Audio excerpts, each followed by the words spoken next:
नमस्कार साथियों, मैं डॉक्टर कमलेश कुमार टाँक इस यूएन एकेडमी के डिजिटल और ऑनलाइन मंच पर आप सभी लोगों का हार्दिक स्वागत एवं अभिनंदन करता हूं। इसी स्वागत एवं अभिनंदन की श्रृंखला में मैं एक बात आपसे कहना चाहता हूं कि जो पिछला वीडियो हमने बनाया था आज से 2-3 दिन पहले, उस 2-3 दिन पहले जिस वीडियो की मैं जिस बारे में उस वीडियो में चर्चा करी थी, उस वीडियो के अंदर हमने ये बताया था कि आपके बीए एलएलबी वालों के लिए जो पॉलिटिकल साइंस के जो इंपॉर्टेंट क्वेश्चन हैं उनकी हमने चर्चा करी थी। साथ ही हमने यह भी कहा था कि 2 दिन बाद मैं एक वीडियो और लेके आऊँगा जिसमें उन क्वेश्चन का आंसर फ्रेमिंग आपको किस तरह से करनी है, उनका आंसर मैं आपको बताऊंगा। तो आज मैं आप सभी लोगों के लिए जो बीए एलएलबी के जो 4th सेमेस्टर के जो विद्यार्थी हैं उन विद्यार्थियों के लिए कुछ इंपॉर्टेंट प्रश्न के साथ में उनके आंसर भी लेके आया हूँ, जो प्रश्न मैंने आपको पहले बता दिए थे। तो हम चलते हैं आज अपने इंपॉर्टेंट क्वेश्चन की तरफ, और ये important practice question and answer हैं उसके। तो चलते हैं अपन अपने आज के क्वेश्चन की तरफ।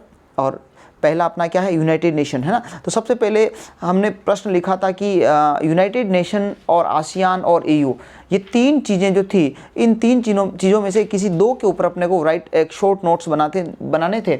और इनमें आज पहला जो हम शॉर्ट नोट बनाने जा रहे हैं वो यूनाइटेड नेशन के ऊपर है, ठीक है। तो देखिए अपने इसके ऊपर जो पहला आंसर फ्रेमिंग आपको किस तरह से करनी है। सबसे पहले जब आप यूएन के बारे में आंसर लिखना शुरू करें तो सबसे पहले आपको क्या लिखना है, हेडिंग क्या बनानी है, व्हाट इज़ द यूएन। हमें इस यूएन का परिचय देना है कि यूएन है क्या, हमें इसका सबसे पहले परिचय देना है। अब देखो क्या है, अपन इसको पढ़ते हैं। It is an intergovernmental organisation. ये क्या है, एक इंटर गवर्नमेंटल ऑर्गेनाइजेशन है, एस्टेब्लिश 24 अक्टूबर 1945, जिसकी स्थापना 1945 24 अक्टूबर 1945 को होती है। प्रमोट इंटरनेशनल कॉपरेशन, ये जो संस्था बनी है, यूएन जो बना है, अंतर्राष्ट्रीय सहयोग को बढ़ावा देने के लिए इस संस्था को बनाया गया है। A replacement for the ineffective league of nation. और ये पहले जो सेकेंड वर्ल्ड वॉर था उससे पहले एक या सेकेंड वर्ल्ड वॉर पहले कह सकते हो या फिर फर्स्ट वर्ल्ड वॉर के बाद कह सकते हो आप, तो एक लीग ऑफ नेशन बना था। और इस लीग ऑफ नेशन को और ज़्यादा इफेक्टिव बनाने के लिए सेकेंड वर्ल्ड वॉर के बाद में इसकी आपकी स्थापना की गई। तो ये पहला पॉइंट आपको समझ में आ गया होगा। 24 अक्टूबर 1945 को 24 अक्टूबर 1945 को यूएन की स्थापना होती है और लीग ऑफ नेशन की जगह पर इसकी स्थापना की जाती है। अब देखते हैं अपन next point. The organisation was created following the second world war was the prevented another such conflict, है ना। यानी कि ये जो ऑर्गेनाइजेशन बनाया गया, ये इसलिए बनाया गया कि आगे कभी भविष्य में जो सेकंड वर्ल्ड वॉर हुआ था, इस तरह के वर्ल्ड वॉर आने वाले समय में नहीं हो, इस वजह से आपका ये जो है ऑर्गेनाइजेशन बनाया गया। It is the founding the UN had 51 members. जब ये यूएन बना उस समय उसके 51 जो थे फाउंडिंग मेंबर्स थे, and now there are 139 member. तो अभी वर्तमान में इसके 139 मेंबर हैं। फिर आगे नेक्स्ट पॉइंट देखते हैं। The UN headquarter is the Manhattan New York. इसका जो हेडक्वार्टर है यूएन का वो न्यूयॉर्क के अंदर है। Further main offices are situated in the Geneva, Nairobi and Vienna. इसके बाद में अलग अलग जगहों पर समय के साथ में और भी जो है ऑफिस की स्थापना की जाती है। अब जो आपके जो ये हेड क्वार्टर है न्यूयॉर्क, मैंने बता दिया। ऑफिशियल लैंग्वेज कौन कौन सी है, इस ऑफिशियल लैंग्वेज के बारे में भी आपको ध्यान होना चाहिए कि कौन कौन सी आपके ऑफिशियल लैंग्वेज हैं। अरेबिक है, इंग्लिश है, फ्रेंच है, चाइनीज, रसिया, ये सारी जो है वो आपकी इसकी क्या है, लैंग्वेज है। इसके बाद में मेंबरशिप ध्यान रखना, करंट में क्या है 193 मेंबर हैं, इसके 2 ऑब्जर्वर मेंबर्स हैं। ये जो टेबल दे रखी है इसको अपने को ज़्यादा दिमाग में नहीं रखना है, अगर रखो तो अच्छी बात है और नहीं तो कोई दिक्कत वाली बात नहीं है। अपने को तो ये मेन चीज़ें इसको ध्यान रखना है, और वो क्या है कि भाई व्हाट इज़ द यूएन। ये इंट्रोडक्शन आपके लिए बहुत इंपॉर्टेंट है। अब चलते हैं अपन नेक्स्ट अपनी अगली वाली स्लाइड के ऊपर, और अगली वाली स्लाइड क्या है, एम ऑफ द यूएन है। सबसे पहली हेडिंग क्या हो जाएगी आपकी, व्हाट इज़ द यूएन है, यूएन क्या है उसके बारे में अपने को जो मैंने इस स्लाइड के अंदर बताया रखा है वो चीज़ें आपको लिखनी है। इसके बाद में फिर दूसरी हेडिंग बनेगी आपकी एम ऑफ द यूएन। इस यूएन के उद्देश्य क्या है, तो सबसे पहला आपको एम लिखना है पीस कीपिंग एंड सिक्योरिटी। क्या लिखना है आपको, पीस कीपिंग एंड सिक्योरिटी। आपका जो पहला ऑब्जेक्टिव होगा वो होगा piece keeping and security, piece keeping and security, ठीक है। इसके बाद में दूसरा क्या है, ह्यूमन राइट्स का प्रोटेक्शन करना, यानी कि जो विश्व के अंदर जो मानव अधिकार हैं उनकी रक्षा करना, पीस कीपिंग एंड सिक्योरिटी, मानव अधिकारों की रक्षा, ह्यूमन राइट्स की रक्षा। Economic development and humanitarian assistance यानी कि आर्थिक विकास, और ये सारी जो एम है ये आपको इसमें लिखने हैं। ये चारों पॉइंट आपको क्या लिखना है, peace keeping, human rights, economic development, other जो यूएन इंटरनेशनल प्रोग्राम, ये 4-5 पॉइंट आपको उसमें एम ऑफ द यूएन के अंदर लिख देने। ठीक है, चलते हैं अपन अगली वाली स्लाइड के ऊपर। अगली वाली स्लाइड है organ of the United nation. सबसे पहले वाली स्लाइड क्या थी, सबसे पहले वाली स्लाइड थी आपकी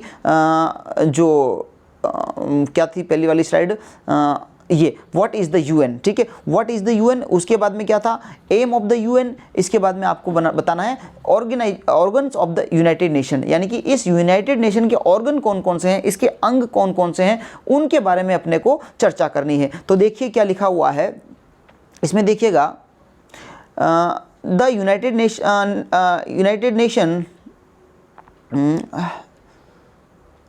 United Nation system is based on the 6 principal organs, यानी कि 6 इसके मुख्य अंग हैं।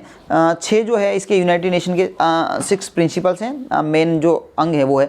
नंबर 1 क्या है, पहला जो आपका ऑर्गन है वो है UN General assembly, UN General assembly. ठीक है, यूएन जनरल असेंबली, ये यूएन जनरल असेंबली। इसके बाद में यूएन सेक्रेटरीट है, यूएन सेक्रेटरीट है। इसके बाद में क्या है, इसके बाद में इंटरनेशनल कोर्ट ऑफ जस्टिस है, इंटरनेशनल कोर्ट ऑफ जस्टिस। इसके बाद में क्या है, सिक्योरिटी काउंसिल है। इसके बाद में क्या है आपके, सिक्योरिटी काउंसिल है।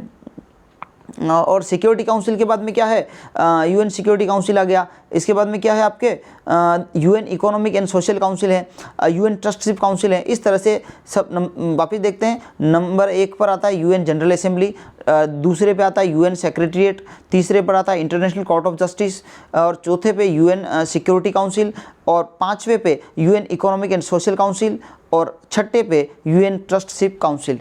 ये 6 जो है वो यूनाइटेड नेशन के ऑर्गन है। इन 6 ही ऑर्गन को अपने को ध्यान रखना है। और आगे आने वाली जो स्लाइड हैं उसमें इन 6 ही ऑर्गन को वापस डिटेल में आपको समझाया गया है कि सबसे पहले यूएन जनरल असेंबली, इसका क्या काम है, ये क्या क्या कार्य करती हैं, वो सारी इस तरह से जो स्लाइडें हैं अपनी उसमें देखिएगा। पहली स्लाइड यूएन जनरल असेंबली, सबसे पहला क्या आ रहा है, यूएन जनरल असेंबली। इस यूएन जनरल असेंबली के क्या कार्य है, मैं resolve non compulsory recommendation for the states of the suggestion to the security council. ये इसका एक मेन ये काम है इसका। दूसरा, decide on the admission of the new members following the proposal by the UNSC, यानी कि दूसरा इसका काम है कि जो नए देश सदस्य बनते हैं यूएनओ के, तो उनको मेंबरशिप देना, ये भी आपकी जनरल असेंबली का काम है। जनरल असेंबली नए सदस्यों को प्रवेश देती है, और किसकी रिकमेंडेशन के ऊपर, यूएनएससी यानी कि यूनाइटेड नेशन सिक्योरिटी काउंसिल की जो है उसकी प्रपोजल के द्वारा, उसके प्रस्ताव के बाद में जो है वो जनरल असेंबली आपको क्या करती है, जो है इसमें प्रवेश देती है। ये उसके कार्य है। And then element of the non permanent elect the non permanent member of the UNSC, यानी कि जो यूनाइटेड नेशन सिक्योरिटी काउंसिल हैं इसके जो नॉन परमानेंट मेंबर हैं उनका चुनाव करना, ये भी आपका जनरल असेंबली का काम है। फिर इसके बाद में all member of the COSC the UN secretary general his and her proposal by the head and the 15 जजेज international court of justice, each country has 1 vote. इस तरह की ये जनरल असेंबली का मेन काम मैंने आपको बताया, 2-4 काम है। इस जब आप 6 पॉइंट लिखोगे, 6 में से सबसे पहला जनरल असेंबली है। जनरल असेंबली के बारे में ये सारी जानकारी आपको एग्जाम में लिखनी है। और उसके बाद में अपन चलते हैं अपनी अगली वाली स्लाइड के ऊपर। और अगली वाली जो स्लाइड ये कहती है कि यूएन सेक्रेटरी, जो इसका सेक्रेटरीट जो कि इसका दूसरा अंग है, दूसरा ऑर्गेनाइजेशन है। ठीक है, दूसरा ऑर्गेनाइजेशन नहीं कह सकते, अंग है। ठीक है, देखिए इसको क्या है, इसका क्या काम है, support the other UN bodies administratively, for example the organization of the conference writing reports on study of the preparation of the budget. देखो ये जो यूएन सेक्रेटरीट है ये उसका आपका क्या है, वो जो यूएन है इसका प्रशासनिक बॉडी है। ये सारे जितने भी प्रशासनिक कार्य होते हैं ये आपकी यूएन सेक्रेटरीट देखती है। It's chairperson the UN secretary general, ये इसका जो चेयरपर्सन होता है जिसको आप यूएन सेक्रेटरी जनरल बोलते हैं, is elected by the general assembly, यानी कि जो यूएन सेक्रेटरीट है इसका जो सेक्रेटरी जनरल होता है वो elected by the general assembly, है ना, जनरल असेंबली के द्वारा इलेक्ट होता है और 5 साल के लिए होता है। कितने साल के लिए? Mandate, 5 year mandate. It is the UN foremost representative, ठीक है, ये 5 साल के लिए इलेक्ट होता है। ये मैंने बात आपको बता दी। अब चलते हैं अपन अगली वाली स्लाइड के ऊपर, और अगली वाली स्लाइड क्या है आपकी? इंटरनेशनल कोर्ट ऑफ जस्टिस, ठीक है। तीसरा जो अंग है यूएन का वो है इंटरनेशनल कोर्ट ऑफ जस्टिस, ठीक है। अब इंटरनेशनल कोर्ट ऑफ जस्टिस क्या कहता है?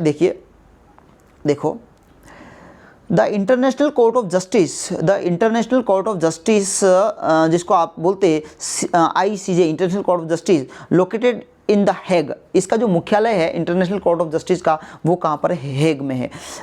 और हेग कहाँ है? नीदरलैंड के अंदर। ये नीदरलैंड की राजधानी है, ये मान के चलिएगा। It is the primary judicially organ, और ये जो है मुख्य रूप से क्या है? इंटरनेशनल कोर्ट ऑफ जस्टिस क्या है? एक न्यायिक अंग है, जुडिशियल ऑर्गन है ऑफ द यूएन का जो है जो जजेस जहाँ बैठते हैं, या इंटरनेशनल कोर्ट जो है वो आपका इंटरनेशनल कोर्ट ऑफ जस्टिस है, और जिसका जो मुख्यालय है आपका हेग के अंदर है, और हेग जो आपका है वो कहाँ पर है? नीदरलैंड के अंदर है, ठीक है। इसकी जो स्थापना establish in 1945 by the UN charter. इस इंटरनेशनल कोर्ट ऑफ जस्टिस की जो स्थापना है वो 1945 के अंदर हुई थी, और यूएन का जो चार्टर है उसके द्वारा the court began work in the 1946 as the successor of the permanent court of international justice. The ICJ is the compose by of the 15 जजेज, और इसके अंदर इंटरनेशनल कोर्ट ऑफ जस्टिस जो है इसके अंदर कितने जजेस होते हैं? आपके 15 जज हो जाते हैं, हु सर्व 9 ईयर टर्म्स, और जो 9 साल तक यहाँ पर रहते हैं, are appointed by the general assembly. और ये जो 9 साल तक जो 15 जजेस रहते हैं, इनका जो अपॉइंट किया जाता है, इनकी जो नियुक्ति होती है वो जनरल असेंबली के द्वारा की जाती है। एवरी सिटिंग जजेस must be from the different nation, और हर जो जज होता है वो अलग अलग देशों से संबंध रखता है। The ICJ primary purpose is to the educated dispute among the state, है ना, राज्यों के बीच में जो झगड़े होते हैं, इन राज्यों के बीच के झगड़ों को दूर करना। इसके बाद में the court has hard case related the war crime, और ये दूसरे जो कुछ वॉर क्राइम हैं, इस तरह के केसेस हैं, उनको भी ये हैंडल करता है, उनको भी ये कोर्ट ऑफ जस्टिस दिखता है। इलीगल स्टेट इंटरफेरेंस, अगर कोई एक राष्ट्र किसी दूसरे राष्ट्र के यानी कि दूसरे स्टेट में इलीगल इंटरफेरेंस करता है, उसको भी एक उसका वो उस तरह के जो मुद्दे होते हैं उनको भी यह देखता है। इसके बाद में ethnic cleaning and other issues, ये सारे जो चीज़ें हैं वो आपका इंटरनेशनल कोर्ट ऑफ जस्टिस देखता है। This ICJ can also be called upon the other UN organ to provide advisory opinion. ये जो ICJ है यानी कि इंटरनेशनल कोर्ट ऑफ जस्टिस हैं, ये दूसरे जितने भी ऑर्गन हैं उनको क्या करता है? आपका एडवाइजरी का काम करता है। तो इस तरह से हमने ये तीसरा अंग हमने देखा इंटरनेशनल कोर्ट ऑफ जस्टिस, ठीक है। अब चलते हैं अपन अगले वाले स्लाइड के ऊपर। अगली वाली जो स्लाइड है आपकी, यानी कि अगला वाला जो ऑर्गन है वो है UN economic and social council. ये आपका अगला वाला जो स्लाइड है वो है UN economic and social council. ये देखते हैं इसमें क्या है। देखिए, assisted the general assembly in the promoting international economic and social cooperation and development. ECOSOC has 44 members, इसके 44 मेंबर्स हैं, आपको ध्यान रखना है 44 मेंबर्स हैं, which are elected by the general assembly. ये जो इकोनॉमिक एंड सोशल जो काउंसिल हैं, इसके जो 54 जो मेंबर्स हैं वो भी जनरल असेंबली के द्वारा ही चुने जाते हैं फॉर दी 3 ईयर टर्म, 3 सालों के लिए। The president is elected for the 1 year, और इसका जो प्रेसिडेंट होता है वो 1 साल के लिए इलेक्टेड होता है। इसके बाद में subsidiary bodies, ECOSOC subsidiary bodies include the United nation permanent forum, the indigenous issues which advise UN agencies on issue relating the indigenous people to United Nations Forum on the Forest, which coordinate and promote sustainable forest management, the United Nations Statistical Commissions which coordinate information gathering effort between the agencies, the Commission on Sustainable Development which coordinate effort between UN agencies and NGOs working towards the sustainable development। यानी कि जितने भी जो विकास के कार्य हैं, social या economical या सस्टेनेबल डेवलपमेंट, ये सारे जो काम है आपका UNO economical and social council जो है वो देखती है। तो मुझे उम्मीद है कि आपको ये चीज़ समझ में आई होगी। अब अपन चलते हैं अपने अगले वीडियो की तरफ, सॉरी अगली स्लाइड की तरफ। और अगली स्लाइड क्या है, UN सिक्योरिटी काउंसिल। सबसे इम्पॉर्टेंट पार्ट है ये, पूरी इस UN का सबसे इम्पॉर्टेंट हिस्सा है UN सिक्योरिटी काउंसिल। ठीक है, चलिए इसके बारे में देखते हैं अपन। The Security Council is charged with the maintaining peace and security among the countries। इसका जो मेन काम होता है वो peace and security among the countries, यानी कि जो देश हैं, इसके जो भी सदस्य देश हैं उनके बीच में, उन सभी सदस्य देशों के बीच में क्या करना, peace and security, maintaining peace का काम करना और सिक्योरिटी, सुरक्षा और शांति की बातें बनाए रखना, ये इसका मुख्य काम है। अब चलते हैं आगे। Recommendation, while other organ of the United Nation can only make a recommendation to members state, to Security Council has the power to make binding decision that members state have agreed to carry out. The decision of the council are known as the United Nations Security Council resolution। The Security Council is made up the 15 members state. ध्यान रखना इसके कितने हैं, 15 जो members हैं वो state हैं, consisting the 5 permanent members. ये बहुत इंपॉर्टेंट चीज़ है। इसमें ये जो 15 UN सिक्योरिटी काउंसिल के जो 15 सदस्य देश हैं, इनमें जो 10 तो है वो आपके टेम्परेरी होते हैं, अस्थायी जिसको बोलते हैं, और 5 जो होते हैं वो परमानेंट मेंबर्स होते हैं। और 5 परमानेंट मेंबर कौन कौन से हैं, एक तो चाइना है आपका, एक फ्रेंच है, रसिया है, एंड यूनाइटेड किंगडम है, एंड आपका अमेरिका है। ये 5 देश हैं जो यूनाइटेड सिक्योरिटी काउंसिल के परमानेंट मेंबर हैं। अब चलते हैं अपन आगे की तरफ।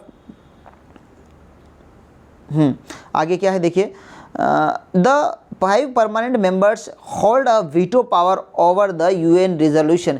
ये जो 5 जो परमानेंट मेंबर है इनके पास में वीटो पावर है। ये पांचों ही देश जो हैं UN का जो कोई भी रेजोल्यूशन होता है इसके ऊपर वो वीटो कर सकते हैं। ये वीटो पावर सिर्फ और सिर्फ आपके जो परमानेंट कंट्रीज़ हैं, परमानेंट जो मेंबर्स हैं उन्हीं के पास हैं। और परमानेंट मेंबर कौन से हैं, हमने अभी चर्चा करी थी, China, French, Russia, United Kingdom and the United State of America. ठीक है, ये 5 हैं, इनके पास क्या veto power. Along following the permanent members to block adoption of the resolution through not debates, the 10 temporary seats are held to for 2 years terms। और ये जो 5 के अलावा 10 जो अस्थाई जो है, जिसको टेम्परेरी बोलते हैं, ये टेम्परेरी जो लोग हैं वो 2 इयर्स के लिए, इनका जो एक बार का टर्म होता है, एक कंट्री का जो टर्म आता है वो 2 साल का आता है, यानी कि 2 साल तक वो वहाँ बना रह सकता है। तो मुझे लगता है कि UN सिक्योरिटी काउंसिल आपको अच्छे से समझ में आई होगी। अब चलते हैं अपन अगले स्लाइड की तरफ। ठीक है, मेंबरशिप। ठीक है, मेंबरशिप। अब इसको देखते हैं अपन क्या है इसके अंदर।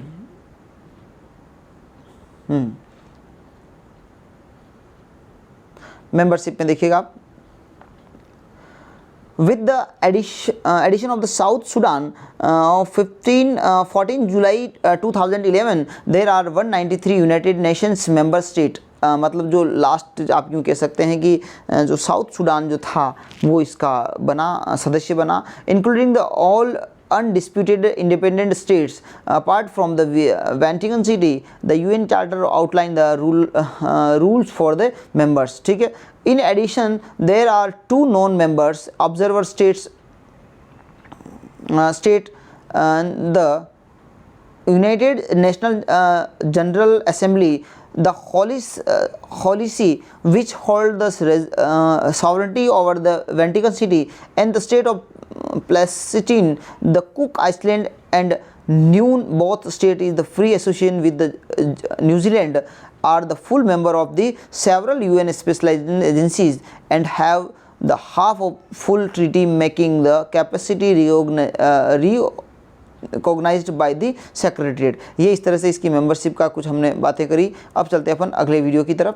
UN एंड इंडिया, यानी कि भारत जो है उसके और UN में भारत का क्या है, भारत का क्या रोल है, इस तरह की बातें इसमें कही गई हैं इस स्लाइड्स के अंदर। देखिएगा, India was among the original member of the United nation that signed the declaration by the United Nations at the Washington on the 1st January 1942, also participate in the United Nations Conference of the International Organization of the San Francisco from the 25 April to 26 June 1945। यानी कि ये पूरी जो slide है वो इसी slide के बारे में भारत के जो रिश्ते हैं उसमें किस तरह से भारत का उसमें योगदान रहा है, वो सारी बातें इसके अंदर कर रखी है। आप इसको और अच्छे से पढ़ लेना और बिल्कुल पढ़ने के बाद में आप लोग ये समझ आएंगे कि इसमें क्या दे रखा है। And then thank you. मुझे लगता है कि आज जो मैंने आपको यूएन के ऊपर एक वीडियो बनाया है और ये प्रश्न आपके इंटरनल एग्ज़ाम्स कह सकते हो, आप फाइनल एग्ज़ाम कह सकते हो, बहुत इंपॉर्टेंट प्रश्न है। आप इस पूरे प्रश्न को बहुत अच्छे से पढ़ के जाना। मैंने जो पढ़ाया इसके अलावा भी आप बहुत अच्छे से इसको वीडियो को पढ़ना, इस प्रश्न को देखना। मैं दावे के साथ कह रहा हूँ कि ये प्रश्न आपके एग्ज़ाम में आएगा ही आएगा, है ना। तो क्योंकि मुझे पता है कि ये बहुत इंपॉर्टेंट प्रश्न होते हैं। हमने पहले वाले प्रश्न में हमने ये देखा था कि दो अपने को शॉर्ट नोट लिखने थे, जिसमें से एक तो यूएन था और एक आपका आसियान। आज मैं जो वीडियो लेके आया हूँ आपके लिए यूएन के ऊपर लेके आया हूँ, एक कल वीडियो और लेके आऊँगा उसमें आसियान के ऊपर लेके आऊँगा। तो आप यूएन के बारे में ये जो वीडियो है इसको देखना और आंसर फ्रेमिंग बिल्कुल इसी तरह से करना जिस तरह से मैंने इस वीडियो के अंदर आंसर फ्रेमिंग कर रखी है। तो साथियों आज के लिए बहुत है। इसी के साथ में नमस्ते, धन्यवाद।